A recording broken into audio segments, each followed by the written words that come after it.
Voilà, bah, j'ai beaucoup de courriers qui m'arrivent. Vous m'envoyez plein de lettres, merci beaucoup. Vous me posez plein de questions. Par exemple, c'est comment faire pour réviser un DS, d'accord, en physique-chimie, quand on est au lycée. Bah oui, effectivement, parce que alors, j'en suis sûr que c'est votre cas.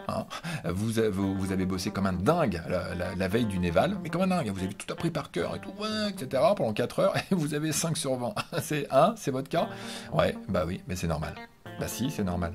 Si vous bossez que la veille, en fait, comme un dingue, eh bien c'est normal que le lendemain, vous n'y arriviez pas. Bah oui, attendez, je prends l'exemple d'un sportif, d'accord? Un sportif qui va s'entraîner sur, je sais pas moi, un marathon par exemple, ok? C'est une grande course. S'il court que la veille, pendant 4 heures, ok, en se disant, ouais, c'est bon, j'ai bien couru, mais le lendemain, mais il va faire une performance minable. Bah oui, pourquoi? Mais parce que ses muscles, ils sont complètement HS, il sera complètement, enfin, il sera fatigué, il n'aura pas eu le temps de se ressourcer. Et ben, notre cerveau, c'est exactement la même chose. Si vous ne l'entraînez que la veille, le lendemain, il ne sera pas fonctionnel. Donc, il faut impérativement échelonner votre travail pour un DS. Il ne faut pas travailler que la veille pour le lendemain. Je vous promets, ça ne marchera pas. Voilà. Je vous en donne plein d'autres des exemples de comment faire pour réviser. C'est parti? C'est parti.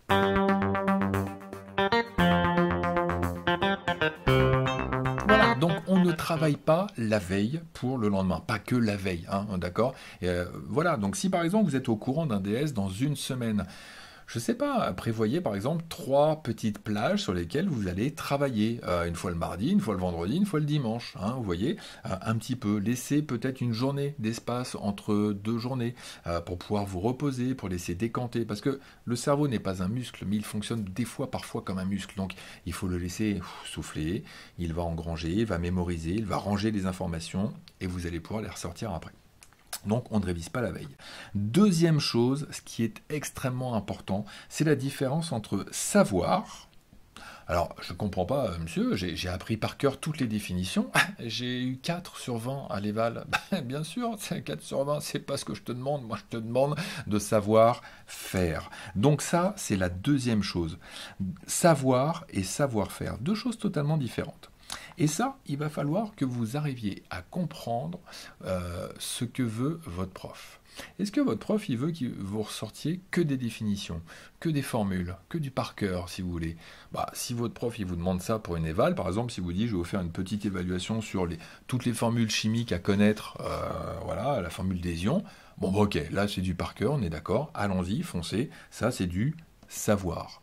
Par contre, si dans l'évaluation, en fait, on vous demande d'équilibrer des équations chimiques, dans ce cas-là, ça n'est plus du savoir. C'est aussi du savoir-faire. C'est-à-dire que vous devez savoir que pour équilibrer une équation chimique, il faut équilibrer les éléments chimiques, puis après équilibrer les charges électriques. Ok, d'accord.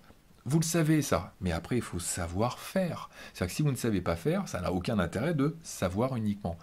Donc ça, c'est quelque chose que vous devez impérativement savoir que va vous demander votre prof. Vitesse, alors vous la connaissez cette formule, la vitesse c'est la distance divisée par la durée, d divisé par delta t. Ok, super, vous la connaissez par cœur cette formule. Sauf que dans un énoncé, on vous demande de déterminer la distance.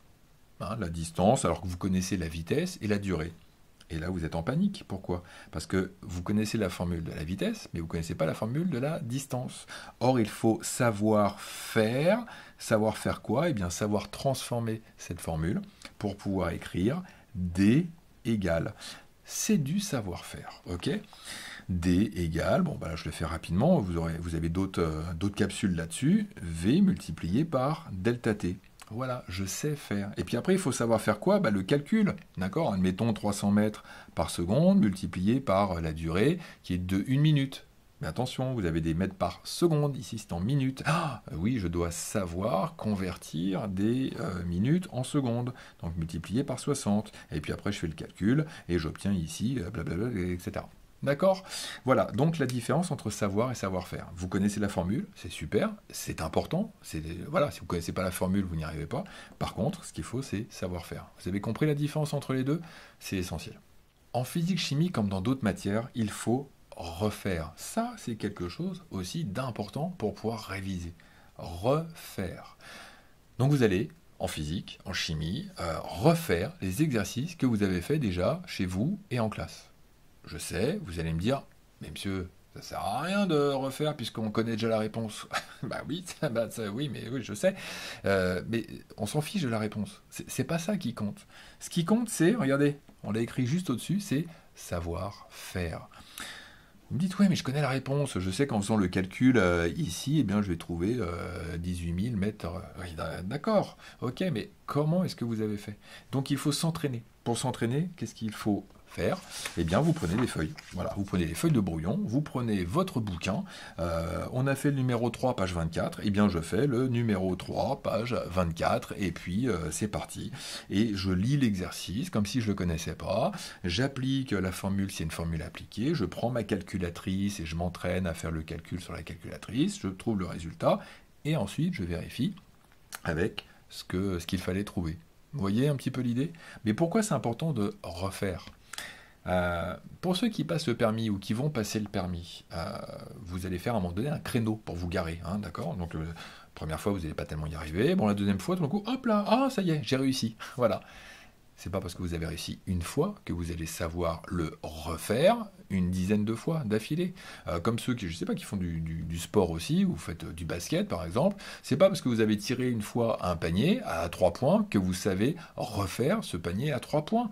Bah non, il faut s'entraîner, hein. Vous voyez, tous les grands champions, ils s'entraînent à passer des paniers, ils s'entraînent, ils refont. Pourtant, ils pourraient dire, attendez, c'est bon, je sais faire.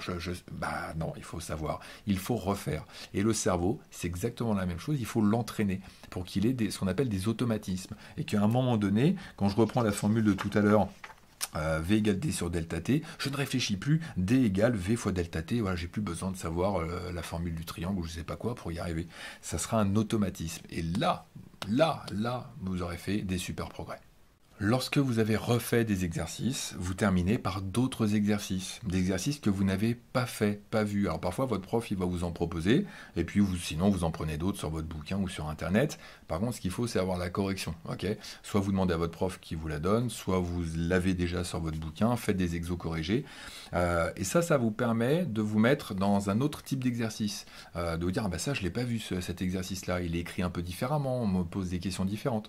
Et ça, eh bien c'est aussi un entraînement du cerveau, à se dire, bah voilà, je ne suis plus dans un contexte de quelque chose de connu, donc je vais faire un exercice que je ne connais pas, mais bien entendu qui travaille sur les mêmes problématiques, hein, les mêmes thèmes, parce que sinon ça sert à rien. Ok, donc voilà, et ça va vous entraîner pour aller encore plus loin. Et enfin, dernière chose, si je suis bloqué, je fais un exercice, même un exercice que j'ai déjà fait, ou un exercice nouveau, et je bloque. Je ne comprends pas une question. Vous voyez, et ben dans ce cas-là, qu'est-ce que vous devez faire? Parce que très souvent, vous allez chercher la réponse. Ah oui, il fallait trouver 4 mètres. Ok, d'accord, ouais, c'est 4 mètres. Non, mais est-ce que vous savez pourquoi il fallait trouver 4 mètres? Est-ce que vous savez pourquoi vous avez bloqué? Et là, il faut vraiment se poser les questions. Ce travail-là, vous allez voir, il va prendre un petit peu de temps, mais il est essentiel pour pouvoir progresser. Donc, si vous bloquez sur une question, stop, vous vous arrêtez, vous dites, ok, qu'est-ce que je ne comprends pas? Est-ce que je ne comprends pas la question dans son intégralité? Est-ce que je ne comprends pas le verbe, l'intention enfin, qu'est-ce qu'on me demande? Est-ce qu'on me demande de calculer? Est-ce qu'on me demande de déterminer? Est-ce qu'on me demande de prouver? Est-ce qu'on me demande de citer? Vous voyez, déjà je regarde le verbe. Ça c'est quelque chose aussi de très très important. Le verbe, on me demande de calculer, je dois faire un calcul avec une formule avant, le résultat avec l'unité. On me dit donner l'expression. Alors, donner l'expression, ça veut dire exprimer, ok? Et exprimer, c'est donner une formule. Si on me demande l'expression de la vitesse, je m'arrête là. Je ne fais que ça. Je ne donne pas le calcul. C'est pas ce qu'on me demande. On me demande d'exprimer, ok? La vitesse. Exprimer, donner l'expression. Vous voyez, donc ces verbes-là, c'est important. Et puis si vous bloquez, eh bien, à un moment donné, vous dites ouais, mais mince, je sais pas, oui, je dois faire le calcul de la distance, mais je sais pas faire. J'ai la formule de la vitesse, mais je sais pas passer de l'un à l'autre. Ne regardez pas la réponse. Pourquoi? Mais parce qu'en fait, vous n'apprenez pas à votre cerveau à aller chercher l'information ou bien à essayer de retrouver comment faire. C'est-à-dire que vous lui donnez tout de suite la réponse, hein, d'accord, D égale V fois delta T. et vous ne savez pas finalement comment vous avez pu la trouver. Non, entraînez-vous, bloquez. Ok, je bloque, comment est-ce que je fais? Je vais essayer, d'accord? Et puis si vous n'y arrivez pas, alors cherchez une super capsule sur Revise, ou bien une vidéo ailleurs, ou bien demandez aux copains, ou bien demandez à votre prof, comment est-ce que vous faites pour passer de ça à ça? Vous voyez, il faut vraiment essayer de trouver par vous-même, parce que là, dans ce cas-là, en fait, votre cerveau, vos neurones, ils vont se mettre en action. Et ça, c'est quelque chose qui va rester dans votre tête beaucoup plus longtemps que si vous mettez tout de suite la réponse. Pareil, faites le calcul, vous ne trouvez pas la bonne réponse.